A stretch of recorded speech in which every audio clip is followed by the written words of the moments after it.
Olá, eu sou o Felipe Bauer e hoje eu vou falar sobre o diagnóstico das psicoses, especialmente sobre a esquizofrenia. Os transtornos psicóticos apresentam como principal característica as alterações na percepção de realidade, que são evidenciadas principalmente pela presença de alucinações, que podem ser visuais ou auditivas, ou seja, o paciente vê um objeto ou uma pessoa que não está lá, ou ouve alguma coisa, uma voz que não está presente naquele momento. Delírios, que são pensamentos que distorcem de forma intensa a realidade, por exemplo, quando o paciente tem delírios paranoides em que ele acha que está sendo perseguido ou vigiado, quando isso não condiz com a realidade. Ou desorganização do pensamento e do discurso, quando existe uma grande dificuldade no encadeamento de ideias. E em razão dessa alteração na percepção, existe um prejuízo na capacidade de distinguir o que acontece no mundo interno e no mundo externo do indivíduo. Os sintomas psicóticos podem ocorrer em transtornos que são primariamente do humor, como a depressão ou o transtorno bipolar. No entanto, hoje vamos centrar no diagnóstico das psicoses primárias, que são aquelas psicoses que ocorrem independente dos sintomas do humor.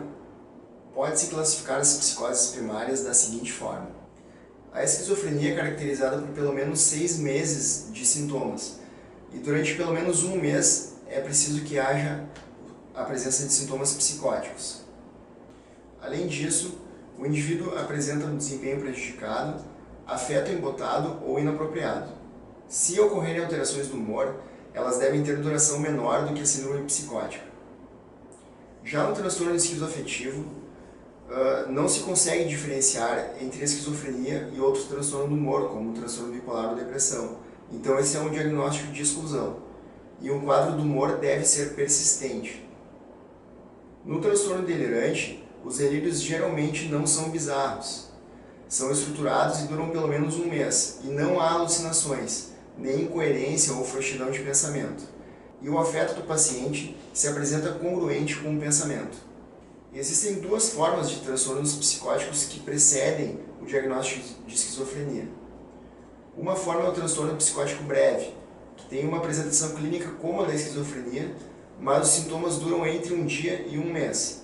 E geralmente, o transtorno psicótico breve está relacionado a um estressor ambiental agudo. O transtorno esquizofreniforme também tem as mesmas características da esquizofrenia, mas ele tem uma duração que vai de um mês até 6 meses. No curso, vamos abordar mais detalhadamente a esquizofrenia, que é a forma mais comum de transtorno psicótico primário.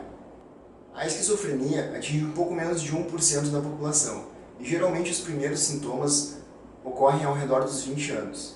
Os sintomas psicóticos, que são as alucinações auditivas ou visuais, os delírios e a desorganização do pensamento, geralmente são acompanhados por uma lentificação psicomotora, retraimento social, embotamento afetivo e uma grande dificuldade em exercer tarefas laborais. Os sintomas psicóticos, que são as alucinações visuais ou auditivas, os delírios e a desorganização do pensamento, geralmente são acompanhadas de alterações na aparência, na higiene, lentificação psicomotora, embotamento afetivo, alterações na atenção e no juízo crítico.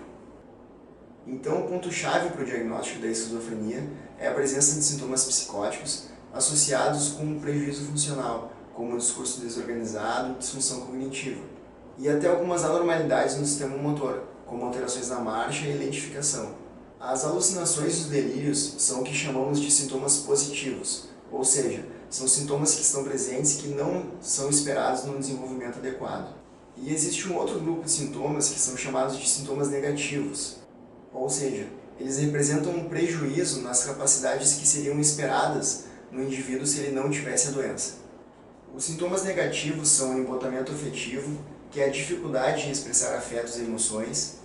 A pessoa parece perder a capacidade de mostrar as emoções. Outro sintoma negativo é o retraimento social, quando o indivíduo passa a ter dificuldades de convívio com seus pares. E também ocorre a abulia, que é a diminuição ou ausência de motivação do indivíduo para fazer as tarefas que eram antes rotineiras. Existem algumas características epidemiológicas que ajudam no diagnóstico. Por exemplo, a esquizofrenia é um pouco mais prevalente em ambientes urbanos. Além disso, geralmente o paciente tem familiares que têm história de sintomas psicóticos ou de isolamento social. Na avaliação do paciente com diagnóstico de esquizofrenia, sempre se deve investigar a presença de sintomas psicóticos, além de riscos de hétero ou autoagressividade, porque nem sempre os pacientes se relatam tais sintomas e riscos nas consultas. Isso ocorre porque muitas vezes os pacientes apresentam desconfiança em relação à equipe que está atendendo eles.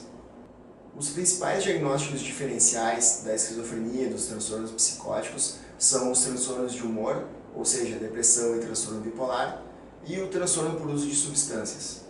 O que diferencia a esquizofrenia do transtorno bipolar ou da depressão é que na esquizofrenia os sintomas psicóticos ocorrem independentemente dos sintomas do humor, ou seja, o paciente apresenta sintomas psicóticos mesmo sem ter um quadro de depressão ou de mania. Enquanto isso, no transtorno bipolar ou na depressão, os sintomas psicóticos, quando eles estão presentes, eles sempre estão acompanhados de sintomas do humor. Já no transtorno por uso de substâncias, os sintomas psicóticos, quando estão presentes, eles ocorrem nos períodos de abstinência ou nos períodos de intoxicação pela substância. Resumindo, para o diagnóstico das psicoses, particularmente da esquizofrenia, é preciso que haja uma alteração na percepção da realidade, acompanhada com prejuízo no convívio social e uma alteração na capacidade de desenvolver tarefas produtivas. Em decorrência do prejuízo no relacionamento social, os pacientes esquizofrênicos ou com outros transtornos psicóticos sofrem um grande estigma, e o tratamento adequado pode ajudar os pacientes a superar isso, como veremos nos vídeos seguintes.